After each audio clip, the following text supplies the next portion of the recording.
lenguaje. Dios le bendiga, hermanos, una vez más. Vamos a seguir con lo que llevamos, si no me equivoco, ya son 2 meses y 3 semanas con esta serie de la salvación es del Señor. El domingo pasado estuvimos mirando Éxodo 17 de 8 a 13 y ahí estuvimos hablando de la guerra espiritual. La guerra espiritual no según lo que nosotros hemos escuchado mucho de atar al hombre fuerte del barrio o todos esos gritos.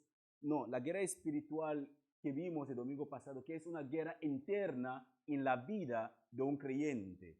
Así que el domingo pasado estuvimos hablando de cómo los hijos de Israel, en Éxodo 17 de 8 a 13, cómo los hijos de Israel tuvieron que pelear con Amalek, ¿vale? Cuerpo a cuerpo. Y vimos que hasta ese día que Amalek apareció, los hijos de Israel siempre habían estado bajo el cuidado de Dios. Dios ha estado haciendo todo para ellos. Dios les ayudaba en hacer todas las cosas. Ellos no tenían que moverse las manos para hacer algo. Cuando tenía hambre, Dios le proveía con lo que ellos necesitaban. Llegaban al Mar Rojo, Dios abrió el Mar Rojo en 2. Y en Egipto estaba en esclavitud. Dios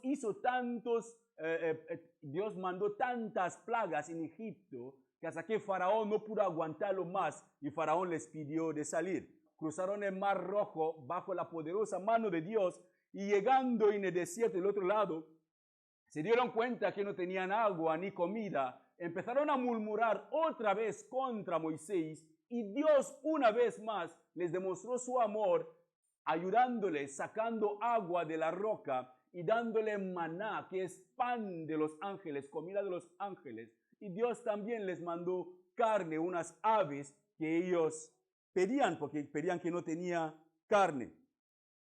Así que vimos también el domingo pasado que durante la batalla con Amalek, cuando Moisés alzaba las manos, Israel prevalecía, pero cuando él bajaba sus manos, Amalek prevalecía. Hablamos también de la implicación espiritual de esa batalla en nuestras vidas como creyente. Ahí explicamos que Moisés representaba el creyente que cuando tenga las manos levantadas es un creyente que está dependiendo totalmente de Dios cuando él tiene sus problemas.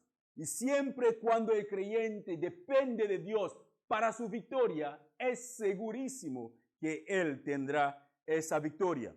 Y también vimos que Aarón y Hur trajeron ambos una roca para que Moisés se sentara porque Moisés estaba cansado. Y vimos que esta roca tipifica a Jesús, que si nuestra fe está sentada sobre Jesús, nada nos puede mover. Porque todas las promesas en Jesús son amén, sí y amén. Todas las promesas de Dios en Jesús son amén y sí. No hay sí o no y sí. Todas las promesas que Dios nos ha hecho en Jesús son amén y sí. Así que no hay una segunda respuesta cuando Dios tiene que tratarnos en Jesús. Hoy seguiremos viendo cómo en esa segunda parte de la guerra espiritual que todos los creyentes tenemos diariamente. Pero lo que vamos a ver hoy es que vamos a enfocarnos no en la batalla en sí, pero vamos a enfocarnos tal como dice el título, la victoria del creyente. Así que si hay una batalla, alguien tiene que ganar. Alguien tiene que ganar si hay una batalla. Así que en la batalla que cada cristiano tiene en su vida es contra su propia carne, contra los principados de las tinieblas, como dice Pablo. No tenemos una lucha contra hermano y hermano o hermana y hermana. Nuestra lucha como cristianos es espiritual. Pero los resultados de esta lucha la podemos ver físicamente de las cosas que ocurren a nuestro alrededor. Así que por favor acompáñame en la lectura de hoy que vamos a ver. Será Romanos capítulo 7 de versículos 19 a 25. Romanos 7, de 19 a 25. Romanos capítulo 7, de 19 a 25. Aquí es Pablo hablando a la iglesia que está en Roma. Él está explicando una batalla personal que él tenía. Dice Romanos 7, 19 a 25. Empezando desde 19. En vez de lo bueno que quiero hacer, la traducción que yo estoy haciendo es traducción lenguaje actual. Así que si ves una diferencia de la manera que empieza con el suyo, como Reina Valera o Nueva Traducción Viviente, es la misma cosa, pero preferí usar esa traducción para poder explicar detalladamente lo que vamos a hablar hoy. Dice, en vez de lo bueno que quiero hacer, hago lo malo que no quiero hacer. No sé si eso es la vida de alguien, porque esa es mi vida. Que en vez de lo que quiero hacer, yo hago lo malo que no quiero hacer. Pero si hago lo que no quiero hacer, en realidad no soy yo quien lo hace, sino el pecado que está dentro de mí. Me doy cuenta entonces de que aunque quiero hacer lo bueno, solo puedo hacer lo malo. En lo más profundo de mi corazón, amo la ley de Dios. De 23 a 25. Pero también me sucede otra cosa. Hay algo dentro de mí que lucha contra lo que creo que es bueno. Trato de obedecer la ley de Dios, pero me siento como en una cárcel donde lo único que puedo hacer es pecar. Sinceramente, deseo obedecer la ley de Dios, pero no puedo dejar de pecar porque mi cuerpo es débil para obedecerla. Pobre de mí, ¿quién me librará de este cuerpo que me hace pecar y me separa de Dios? Le doy gracias a Dios porque sé que Jesús me ha liberado. Eso sí que son declaraciones impresionantes. Y en este pasaje que acabamos de leer, hermanos, el apóstol Pablo está descargando su frustración. Él está explicando lo frustrado que él se siente con esta batalla interna continua que él tiene. Su carne está batallando contra el Espíritu de Dios. Su carne está batallando en obedecer la ley de Dios o no obedecer la ley de Dios. Lo bueno aquí es que Pablo reconoce que hay momentos que él quiere hacer las cosas bien, pero se ve haciéndolas de otra forma incorrecta. Algo en él se revela contra la voluntad de Dios o la voluntad que está en él. Esa es la parte triste, que muchas de las veces como creyentes no reconocemos que tenemos una batalla dentro de nosotros. Hermano, ¿cómo estás? En victoria. Hermano, ¿cómo estás? Gozoso. Pero que dentro de la persona hay una batalla interna y muy grande. Quizás algo de falta de perdón o de envidia o de codicia o de vanagloria o de orgullo. Algo está en la persona, pero la persona no quiere reconocerlo. Por eso que muchas de las veces vivimos en derrota como cristianos. Nos preguntamos, ¿por qué cuando busco a Dios parece que Dios está lejos de mí? La única respuesta es que examinamos a ver si de verdad reconocemos que somos débiles y limitados. Porque si no reconocemos que tenemos un problema, entonces, ¿para qué necesitamos a Dios? ¿Para qué necesitamos a Dios? Si nosotros no reconocemos que tenemos un problema. El principio de la solución de nuestros problemas es cuando nosotros reconocemos que tenemos ese problema. Una persona que está adicta a algo, el día que si la persona sigue negando que no, yo puedo dejar de fumar cuando yo quiero, el tabaco no tiene control sobre mí, yo puedo dejar, eso es mentira. Si la persona pudiera hacerlo, lo hubiera hecho. Es puramente un esclavo que no admite que es esclavo de lo que está viviendo. Pero Pablo reconoció que él tenía esta batalla en él. Eso es la fuerza que tiene el pecado sobre una persona. tomando en cuenta que todas las personas nacen con una naturaleza pecaminosa, dominando sus vidas hasta el momento que tomen la decisión de entregar sus vidas a Jesús.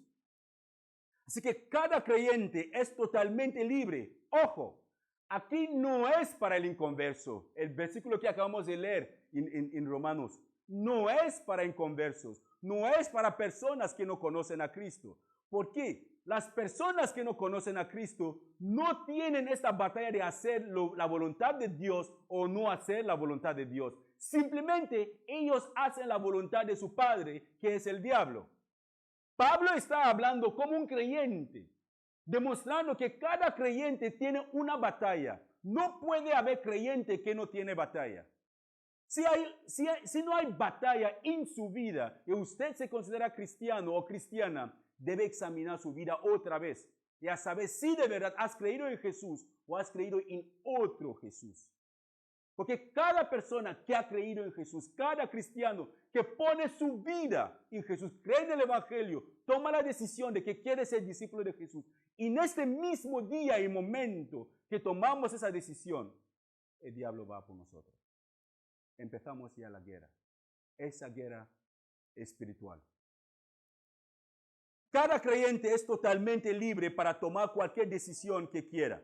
Y esas decisiones, hermanos, afectarán y determinarán dónde pasaremos la eternidad. Cada decisión que nosotros tomamos como creyente afectará y determinará dónde nosotros pasaremos la eternidad. El no creyente, como he dicho antes, es una persona que está totalmente ciega, esclava del pecado, es una persona esclava de pecado y necesita ser liberada de la esclavitud de pecado para poder experimentar lo que Pablo está diciendo. Por eso, en el mismo versículo que hemos visto, más abajo, aquí Pablo dice, pobre de mí, ¿quién me librará de este cuerpo de la muerte? Pobre de mí. Él reconoce que él tiene un problema y él clama, pobre de mí. ¿Quién me va a liberar? ¿Quién me va a librar de esta carne de muerte? Esta carne que cuando yo quiero obedecer la ley de Dios, Él no me permite. Él quiere hacer otra cosa. Cuando yo quiero estudiar mi Biblia, empieza a salir una película. La carne prefiere que yo vea la película. Cuando yo quiero orar y empieza a salir otra cosa, alguien me llama. La carne prefiere que yo vaya donde me llama. Pobre de mí. ¿Quién me va a librar de esta carne de muerte? ¿Quién? Esa es la batalla que cada uno de nosotros tenemos, hermanos. Yo batallo cada día de mi vida para poner mis rodillas en el suelo. Yo batallo todos los días para tener que sentarme y leer al menos un capítulo de la palabra de Dios. Es una batalla. ¿Por qué? Esta carne de muerte no le gusta las cosas del Señor. Eso es la guerra espiritual que tenemos cada día, cada segundo de nuestras vidas.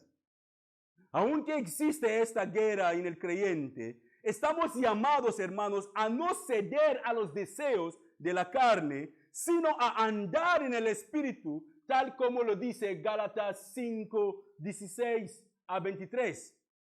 Gálatas 5, 16 a 26 nos dice que aunque tenemos esta batalla de la carne, aunque la carne no nos permite para que nosotros hagamos lo que queremos hacer, tenemos que vencer esa carne. Dice, por eso les dijo, obedezcan al Espíritu de Dios y así no desearán hacer lo malo. Porque los malos deseos están en contra de lo que quiere el Espíritu de Dios. Y el Espíritu está en contra de los malos deseos. Por lo tanto, ustedes no pueden hacer lo que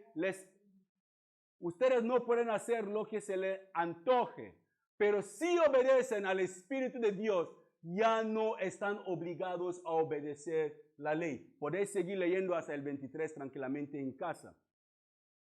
Si somos guiados, si obedecemos el Espíritu de Dios, si somos guiados por el Espíritu de Dios, aquí no está diciendo que no debemos obedecer más la ley, no.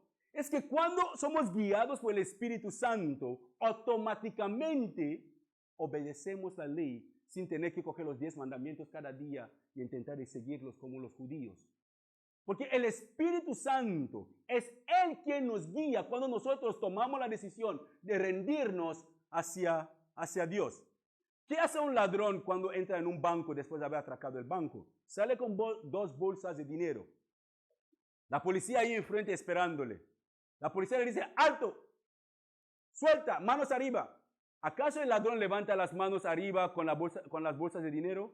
Tiene que soltarlo y demostrar que se ha rendido abriendo las manos así. Así quiere Dios que hagamos con nuestro pecado. Soltamos, reconociendo que tenemos un problema. Estamos dispuestos a soltarlo y levantar nuestras manos y clamarle, Padre, ayúdame. De ese modo el Espíritu Santo mismo nos ayudará a vivir conforme a la palabra de Dios. El cristiano en sí tiene lo que la palabra en sí la palabra en sí no aparece en la Biblia, el libre albedrío. Pero el cristiano en sí, el que ha sido liberado de la esclavitud del pecado, tiene la posibilidad de tomar la decisión de pecar o no pecar. Tienes el libre albedrío, la decisión personal. ¿Qué quiere decir? Nuestras vidas es como un coche. En el momento cuando nosotros estamos en el mundo, hay un conductor que fuma marihuana, que toma drogas, que se emborracha, que hace todo, es fornicario, es mentiroso, es ladrón, es hipócrita, es envidioso, es celoso. Hay un conductor en nuestras vidas, en ese momento cuando estamos en el mundo, que conduce nuestra vida. Esa es la naturaleza pecaminosa. El hermano mayor. ¿Se acuerdan de Esaú y Jacob que estudiamos el domingo pasado? Esaú y Jacob. El hermano mayor es él quien controla nuestras vidas al momento que nosotros nacemos. Es él que tiene dominio sobre nuestras vidas. Pero ¿qué pasa cuando el creyente acepta a Jesús como su Señor y su Salvador? ¿Qué pasa? Cuando el creyente acepta a Jesús como su Señor y su Salvador, el Espíritu Santo toma control de la vida de la persona. Es como el hermano pequeño, el nuevo de la casa, empuja al mayor. No es que le quita del coche, no, le cambia de sitio, le pone en el lado de copiloto. Ahí se sienta, mientras que el Espíritu Santo controla nuestras vidas. Pero ojo, hermanos, para que el Espíritu Santo permanezca en el volante de nuestras vidas, ahí depende de nosotros mismos. Para que sea el Espíritu de Dios quien permanezca en el volante, Él conoce el camino, pero el coche que es nuestra vida es nuestra. Somos nosotros quienes decidimos quién conduce, Él con carné o Él que no tiene carné de conducir. Somos nosotros quienes decidimos quién conduce, el hermano mayor o el hermano pequeño. Pero Él, el hermano pequeño, conoce el camino que lleva al destino que nosotros queremos ir. Así que cada creyente, cada persona que ha aceptado a Cristo, tiene que tomar la decisión de quién quiere que gobierna su vida. Cada persona. ¿Por qué? Para que cuando un día nos presentamos delante de Dios, nadie dirá a Dios, tú me obligaste a creer en ti, tú me obligaste a hacer eso. No. Dios nos amó primeramente y nuestro amor para Él tiene que ser libre, totalmente libre.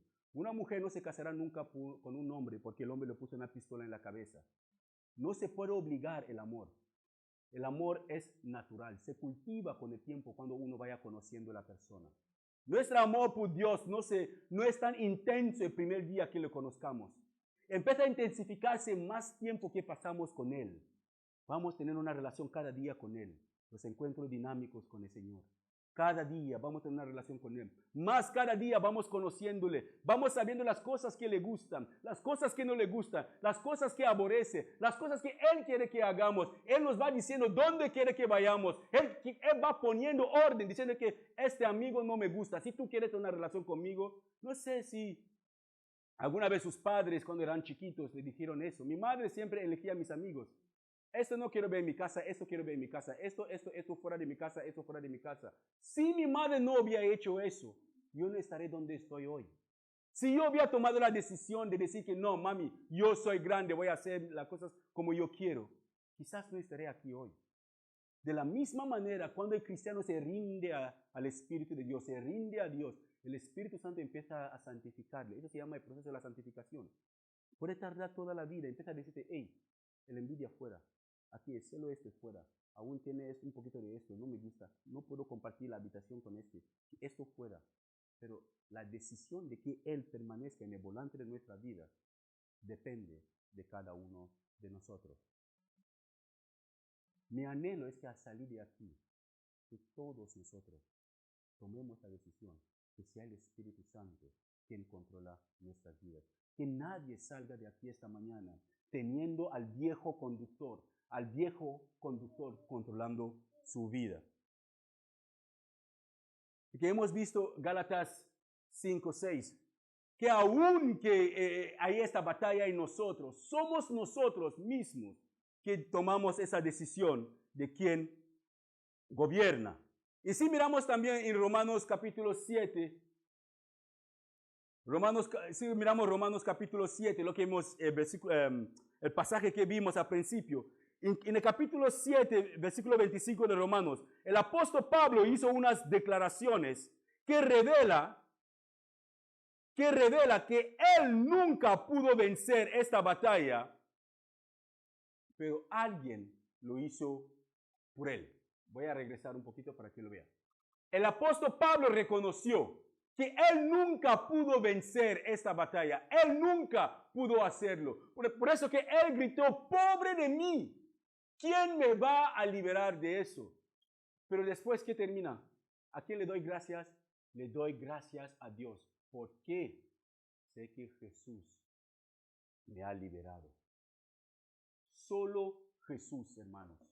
Es que no hay nadie, no hay religión, no hay pastor, no hay congregación, no hay disciplina cristiana, no hay nada creado por el hombre o por Dios que nos puede liberar del pecado que Jesús. Solo la sangre de Jesús que fue derramada en esa cruz es la única sangre, la sangre preciosa del Hijo de Dios que nos puede liberar de toda atadura. Así que si Él no es el gobernador de nuestra vida, si Él no es nuestro Señor y Salvador, seguiremos teniendo esta batalla para siempre. Seguiremos. Intentaremos nosotros mismos para buscar maneras de saciar nuestra conciencia. Hay muchos que van a la iglesia, hermanos, viven en pecado, pero hacen cosas buenas a la iglesia para saciar su conciencia. Ofrendan, diezman, ¿qué más? Hacen todo lo que uno puede imaginar en la iglesia para que la iglesia se siente, o sea, hacen todo. Pero la conciencia solamente es para tapar su boca, que hice mi parte. Nada de eso nos puede salvar, solo Jesús. Si no estamos en orden con Él, todo lo que hacemos es lo que la palabra llama trapo de inmundicia. Permíteme la expresión, la había explicado aquí una vez. Es como un trapo lleno de la sangre de la menstruación de una mujer. Cada justicia nuestra, cada cosa buena que intentamos de hacer para ganar el favor de Dios, le da asco a Dios. Dios no quiere ni verlo ni reconocerlo. Él reconoce y ve solamente la sangre de su Hijo que fue derramada sobre esa cruz. Pablo le dijo, le doy gracias a Dios porque sé que Jesucristo me ha liberado. Pablo hace esas declaraciones después de reconocer personalmente que aún que él era apóstol de los gentiles, uno que había sido llevado en una visión al cielo, él ha estado en la presencia de los ángeles de Dios, ha recibido revelaciones y enseñanzas directamente de Jesús, tuvo conversaciones personales con el Espíritu Santo, tuvo que confrontar todo eso, reconociendo que el único que le puede liberar es Jesús y nadie más. Es el único, hermanos. Jesús es el único que nos puede liberar. de toda atadura, de toda cosa en nuestras vidas. En Éxodo 17:11, durante la guerra de Israel con Amalek, cuando Moisés alzaba sus manos, una forma de rendirse a Dios, pidiendo su intervención, ¿qué pasaba? Israel prevalecía. Pero cuando Moisés bajaba las manos, ¿qué pasaba? Amalek prevalecía. Es el mismo escenario que ocurrió cuando Pablo, en Romanos 7, de 19 a 25 que hemos leído, reconoció que sin la intervención de Dios, por lo que Jesús hizo en la cruz, su guerra con su carne terminarán con él siendo derrotado. Si Jesús no intervenga en nuestras vidas, todo lo que nosotros intentamos de hacer será en vano. Todo. Si Jehová no edifica una casa, en vano trabajan los edificadores. Si Dios no está en el asunto, en vano es. Si Dios no está en esta congregación, lo único que estamos haciendo es perder nuestro tiempo los domingos. Si Dios no está aquí, hubiera sido mejor de montar una discoteca aquí dentro directamente, porque Él no está ahí. ¿Qué es la diferencia de una discoteca de una iglesia sin Dios? No hay ninguna diferencia. Es mucho mejor montar una discoteca, que la gente venga como quieran, con falda, con pantalón, pelo recogido, pelo suelto, maquillado o no, pero que vengan. ¿Por qué? Porque Dios no está ahí.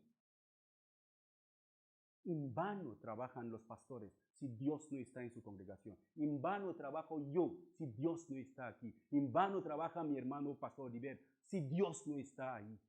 Dios tiene que estar presente en todo lo que hacemos. En vano trabajan los que quieren casarse si Dios no está en el matrimonio. En vano son los jóvenes que quieren sacar carreras si Dios no está ahí. En vano son las familias que intentan construir una familia sana si Dios no está ahí. En vano es tu trabajo si Dios no está ahí. En vano es la vida entera si Dios no está ahí. Pablo lo reconoció. Y él lo clamó y lo proclamó.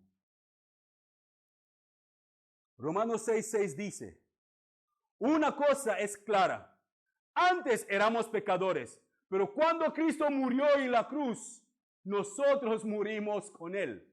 Así que el pecado ya no nos gobierna.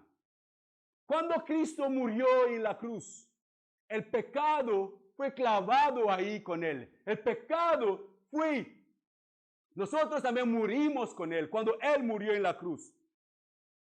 Así que el pecado ya no nos gobierna. Es imposible que un cristiano dice que decimos que un cristiano fue poseído por un demonio, un espíritu. El cristiano no puede ser poseído por ningún espíritu maligno. El cristiano no puede vivir continuamente en el pecado. El cristiano puede caer en pecado, sí, puede resbalar. Todos nosotros tenemos la tendencia que algún día en nuestras vidas podemos estar caminando por la calle y nos resbalemos. El cristiano puede caer en una tentación. Adán y Eva estuvieron cara a cara con Dios, hablaban con Dios, pero aún así el diablo fue más astuto. Eso no es una excusa para que caigamos en el pecado. Luego decimos, el diablo fue más astuto que yo. Eso no es una excusa, hermanos. Nosotros conocemos el bien y el mal. Adán y Eva no conocían el mal. Nunca habían pecado. Nosotros hemos pecado muchas veces. Sabemos la consecuencia de nuestros pecados. Que por la culpa de nuestros pecados, Dios tuvo que matar a su Hijo por nosotros. Y la Biblia dice, ay de aquellas personas que menosprecian la sangre del Hijo de Dios que fue derramada en la cruz.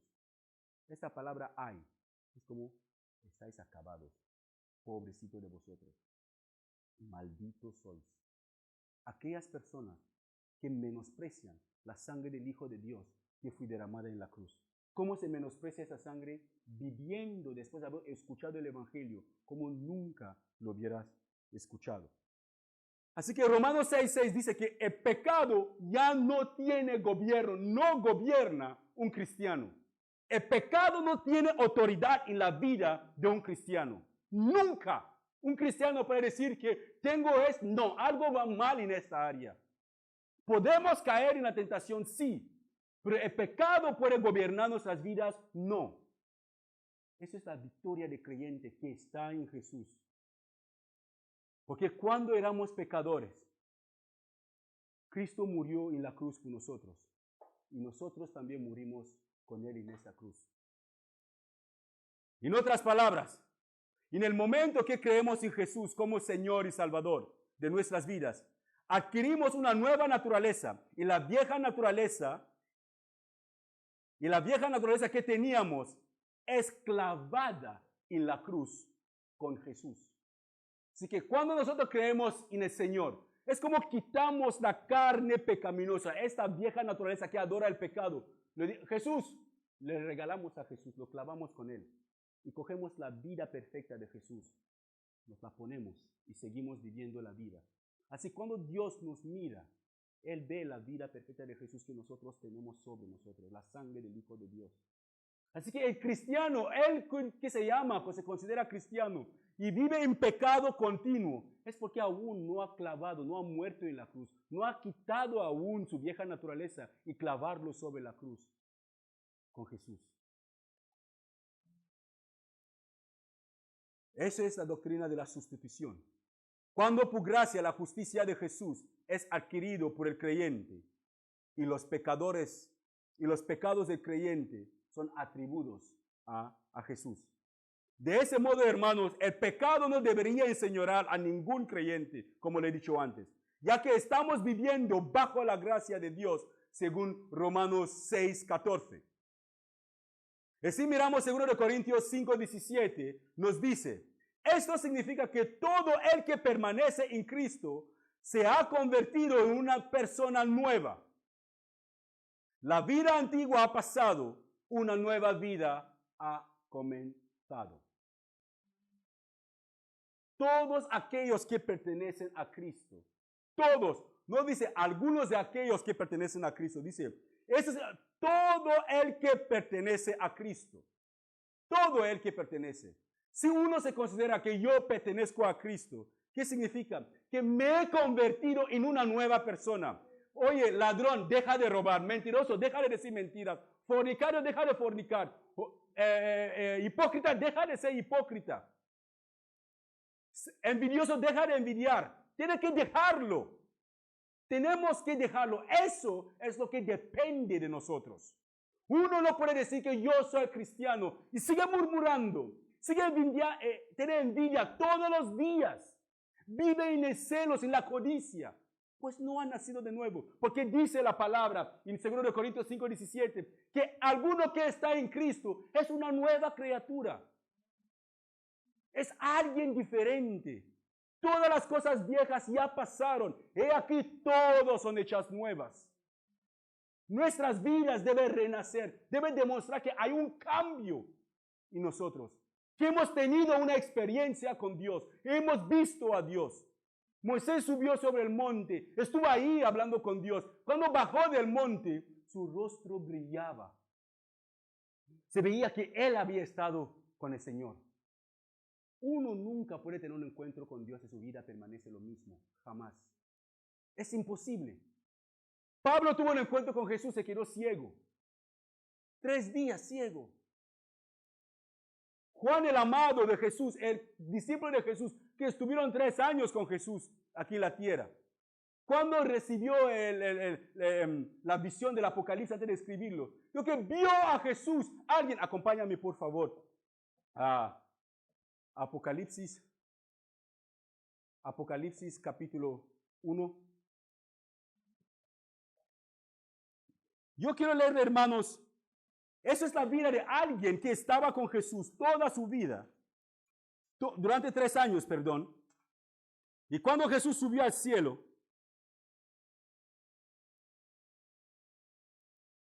él vio a alguien. Apocalipsis capítulo 1, de 12. Apocalipsis 1:12. Dice, y me volví para ver la voz que hablaba. Después ustedes pueden leer todo el capítulo 1 para entender hasta dónde llega eso. Apocalipsis 1:12 dice, y me volví para ver la voz que hablaba conmigo. Y vuelto vi 7 candeleros de oro. Y en medio de los 7 candeleros, uno semejante al Hijo del Hombre, eso es Jesús, vestido en una ropa que llegaba hasta los pies, ceñido por el pecho con un cinto de oro. Pero mira el 14. Su cabeza y sus cabellos eran blancos como blanca lana, como nieve. Sus ojos como llama de fuego y sus pies semejante al bronce puñido, refulgente como en un horno, y su voz como estruendo de muchas aguas. Eso es el Jesús que caminaba con el mismo Juan.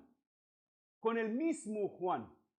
Si seguimos leyendo más adelante desde el principio, nos daremos cuenta que Juan cayó como muerto. Él cayó como... Así que es imposible, hermanos, que uno diga que he tenido un encuentro con Jesús, he creído en el Evangelio y su vida sigue igual. Mentira. Tenemos que examinar esta conversión.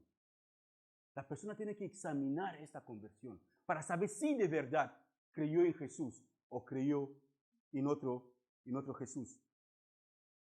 Ojo, hermanos, como creyentes no estamos excluidos de tener dificultades, dolores, incertidumbre y todo tipo de aflicciones mientras que permanezcamos en este mundo.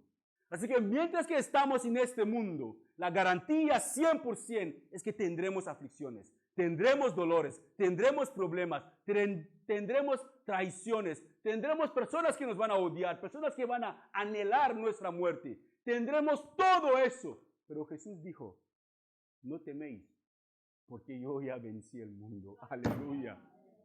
Eso es una certeza, hermanos. Eso da razón de seguir viviendo.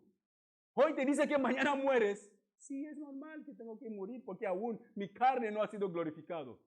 Pero no voy a temer porque Jesús ya venció el mundo. Él venció el pecado. Oh, muerte, ¿dónde está tu aguijón? Porque Jesús venció la muerte. Ahora la pregunta que uno puede hacerse es, después de haber leído todos esos versículos, hemos visto cómo el cristiano tiene que permanecer en Cristo y dónde sale nuestra victoria. La pregunta es, ¿cómo nos salva Jesús? ¿Cómo nos salva Jesús? Esta semana en el mundo entero, seguramente que ya todo el mundo lo sabe, está celebrando la semana supuestamente llamada Semana Santa. Hasta los no creyentes lo celebran más que los creyentes. Porque para mí si es Semana Santa, si es una fiesta supuestamente cristiana religiosa, los inconversos, los musulmanes, todos los que no creen en Dios, tenían que manifestar que quieren trabajar. Pero ninguno manifestó. Yo no vi a nadie en la calle gritando que queremos trabajar, no queremos los días de puente. No, nadie. ¿Por qué? Porque sinceramente no es algo que a ellos les interesa. Es bastante triste, hermanos. El viernes también es considerado por el mundo entero como el Viernes Santo, el supuesto día en el cual Jesús murió. No quiero entrar en esos detalles para empezamos a ver si de verdad Jesús murió un viernes o murió otro día, porque la Biblia dice que fue un domingo que resucitó. Sí estuvo en la tumba durante 3 días, 3 noches. Si contamos de viernes, significa que tenía que haber resucitado el lunes. Sí tenemos que contar 3 días. Así que hay que darle un paso atrás para saber de verdad qué día murió Jesús. Si de verdad la Biblia se está equivocando o somos nosotros que inventamos nuestras cosas para no trabajar o para hacer nuestras cosas. Porque Jesús, dice la Biblia que fue un domingo por la mañana que resucitó. Así que si contamos, estuvo muerto 3 días y 3 noches, estuvo en la tumba. Si calculamos de viernes hasta domingo, ¿cuántos días son? No sé si mi matemática está... Yo no fui tan bueno en matemáticas en la escuela, pero esto no lo puedo fallar en un examen. De viernes a domingo no puede ser 3 días. Eso no, es que, ¿sabe? Es impactante. Pero, bueno, eso no es el asunto que tenemos esta mañana. Pero como creyentes, ¿qué es lo que entendemos, hermanos? Que como creyentes, no hay ningún lugar en la Biblia que nos demanda celebrar la muerte de Jesús en un periodo de una semana o lo que sea. No hay ninguna parte en la Biblia que nos dice eso. Lo único que yo he visto en la Biblia, que Cristo mismo nos ordenó a recordar de su muerte, mientras que nosotros celebramos lo que llamamos la Santa Cena. Y podemos celebrar la Santa Cena todos los días de nuestras vidas. Hablo de 365 días al año. Uno puede levantarse de su casa y tomar la Santa Cena para siempre recordándose de la muerte y la resurrección de Jesús. Así que no es eso que se pone cada primer domingo del mes son los pastores que lo ponen, es el hombre que lo pone. Pero una persona en su casa que vive para Dios puede tomar la Santa Cena en casa con su familia todos los días de su vida. Todos los días. Aunque sean 2 veces al día o 3 veces al día, eso es entre tú y el Señor. Tú lo haces para no olvidar de tu Señor, que Él murió en la cruz por tus pecados. Romanos 5:6 declara que cuando nosotros, los pecadores, no podíamos salvarnos, Cristo murió por nosotros. Murió en el momento elegido por Dios. Cuando no había manera de salvarse, cuando el mundo entero iba a la destrucción, es el momento preciso que Dios mandó a su Hijo a morir por nosotros. Jesús no vino un día tarde ni un día antes. Él vino en el momento preciso para salvarnos de la condenación que nos esperaba. Dios no mandó a su Hijo a morir en la cruz simplemente porque Él deseaba así. Aunque fuera el deseo de Dios que Jesús muriera en la cruz, era porque tú y yo, Dios no tenía en su corazón. Él quería salvar el mundo. Él quería que estuviéramos totalmente libres de la condenación que nos esperaba. Por eso, por el amor que Dios tiene para el mundo, como dice Juan 3:16, de tal manera amó Dios al mundo que ha dado a su Hijo unigénito, para que todos aquellos que en Él creen no se pierda, mas tenga vida eterna. Pero Juan 3:15, mucha gente seguro que no lo sabe, porque memorizamos más Juan 3:16. Pero Juan 3:15 es el punto clave de Juan 3:16. Juan 3:15 dice, de cómo Moisés levantó la serpiente en el desierto, así es necesario que el Hijo del Hombre también sea levantado. ¿Para qué? Juan 3:16, para que todos aquellos que en Él creen no se pierdan, mas tengan vida eterna. Así de tal manera Juan 3:16 entra ahora, porque de tal manera amó Dios a este mundo, que ha dado a su Hijo unigénito. Era necesario que Jesús sea levantado en la cruz para que Dios perdonara nuestros pecados. Era necesario para que Jesús sea levantado en la cruz para que Dios nos perdonara por nuestros pecados. Era necesario. En el 17 dice, Dios no mandó a su Hijo en el mundo para condenar al mundo, sino a través de Jesús que el mundo sea salvo. Hermanos, qué precioso. Qué precioso que Dios nos ama de tal manera que tuvo que exponer su Hijo desnudo sobre una cruz, separarse de Él, solo para salvarnos. Los ángeles que pecaron contra Dios no tuvieron la oportunidad que nosotros tenemos. Ellos pecaron una vez y esta. Pero solamente cuenta cuántas veces usted ha pecado contra Dios hasta el día de hoy. ¿Cuántas veces hemos pecado contra Dios hasta el día de hoy? Pero aún así, podemos acercarnos a Él y sinceramente con corazones quebrantados le decimos, Abba, Padre, perdóname. Y Él te dice, hijo mío, hija mía, estás perdonado, pero no peques más. Eso es precioso, hermano. Eso es precioso. Eso es precioso. Dios no mandó a su Hijo a morir en una cruz simplemente porque Él lo deseaba. Miren lo que dice el versículo 8 de Romanos 5. El versículo 8 de Romanos 5 dice, pero Dios nos demostró su gran amor al enviar a Jesús a morir por nosotros, a pesar de que nosotros todavía éramos pecadores. Así que Jesús no murió en la cruz cuando nosotros éramos perfectos. Él murió en la cruz cuando nosotros aún permanecíamos en nuestros pecados. Jesús no vino a salvar a los buenos ni a los perfectos. Él vino por los pecadores, enemigos de Dios, personas como ustedes y yo, personas que viven y andan en el pecado, personas que están a un punto, unos dedos del infierno. Para esas personas vino Jesús. Para eso vino Jesús, hermanos. Así nuestro Dios, su amor al mundo lo demostró, entregando a su único Hijo a la muerte, para que sus enemigos sean salvos, para que los que le odian puedan reconocerle. Si cuando todavía, hermanos, éramos enemigos de Dios, Dios hizo las paces con nosotros por medio de la muerte de su Hijo. Con mayor razón nos salvará ahora que su Hijo vive y que nosotros estamos en paz con Dios. Romanos 5:10. Jesús no solamente murió en la cruz, hermanos. Él no solamente se quedó 3 días en la tumba. Él resucitó y vive para siempre y nunca más morirá.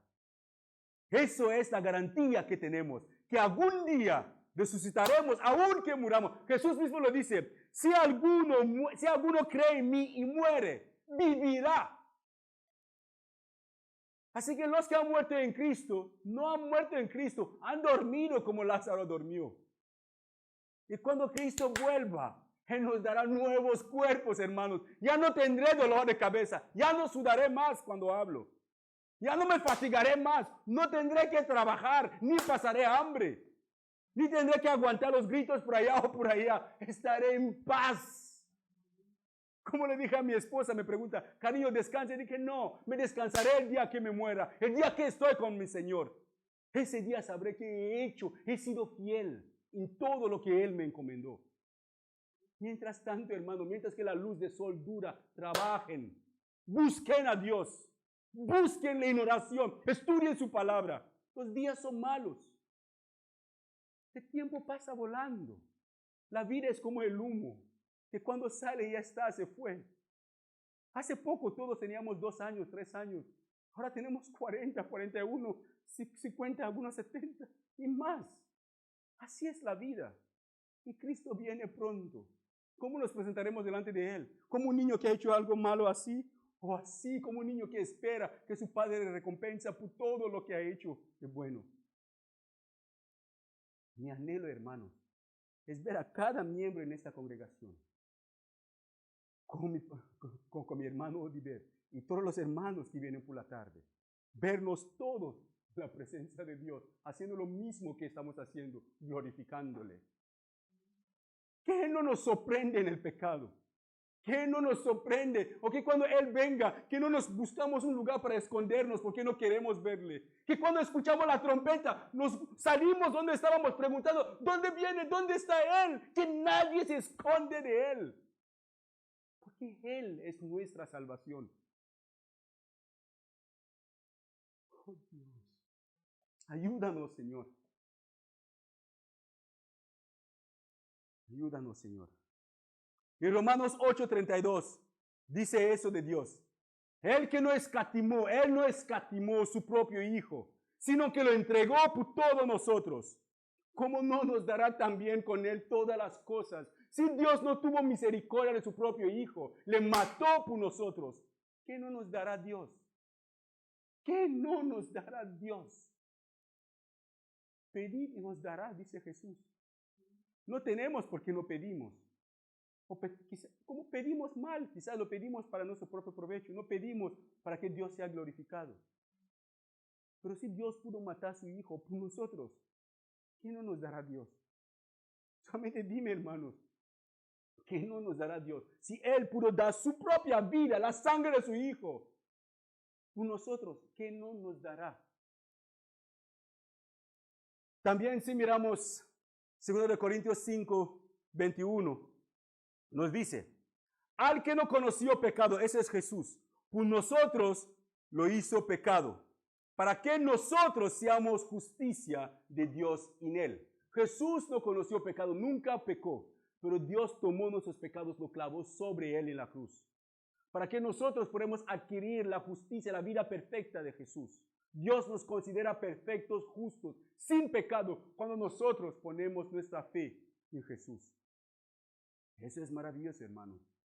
Mucha gente dice que Dios es injusto, que por qué Dios tiene que perdonar a un criminal o a un violador que muere y se arrepiente muriendo, porque Dios tiene que recibirlo al cielo.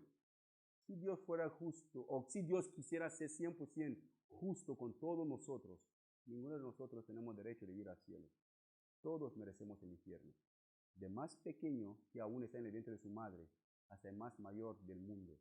Todos merecemos el infierno. Nadie merece la misericordia de Dios.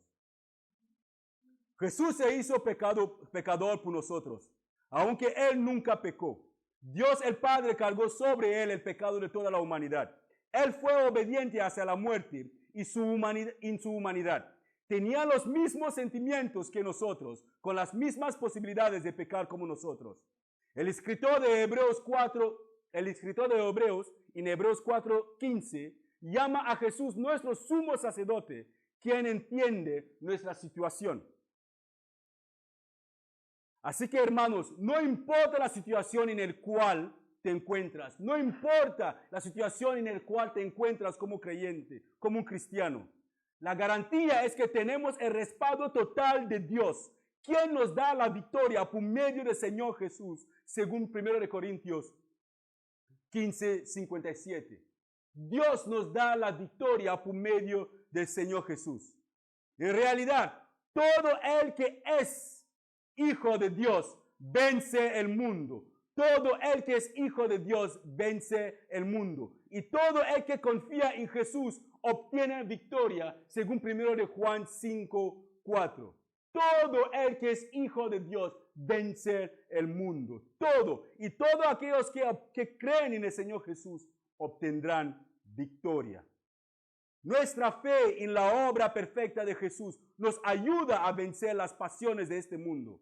¿Por qué? Porque el mundo se acaba con sus malos deseos, pero el que hace la voluntad de Dios permanecerá para siempre, según 1 de Juan 2:7. El que hace la voluntad de Dios permanecerá para siempre. El mundo y todos sus deseos se acabarán. El dinero que tenemos en el banco se irá. Nuestro mejor zapato, mejor vestuario, se irán todos. Aquí se van a quedar. Nacimos de este mundo desnudos, entramos desnudos y saldremos de este mundo desnudos sin llevar nada. Todo lo que es de este mundo pertenece a este mundo. Nadie se sacará nada de este mundo. El mejor coche, el wifi más rápido, el mejor teléfono, la mejor tablet, la mejor lo que sea, todo es del mundo y aquí se quedará. Pero los que confían en el Señor Jesús, solo los que confían en el Señor Jesús permanecerán para siempre. Eso es precioso, hermanos. Eso es la victoria, hermanos, que un cristiano tiene. Eso es la victoria de creyente. Confía en el Señor Jesús y permanecerá para siempre. Tenemos a Dios de nuestro lado, su Espíritu también a nuestro lado y vive en nosotros y nos ayuda en nuestras debilidades, según Romanos 8:26.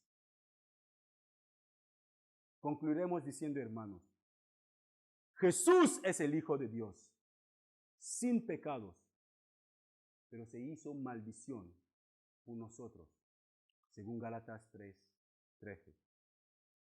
Se sentó sobre la silla de condenación de Dios, una silla que nos correspondía a nosotros, pero Dios puso su Hijo sobre esa silla y lo condenó por nosotros.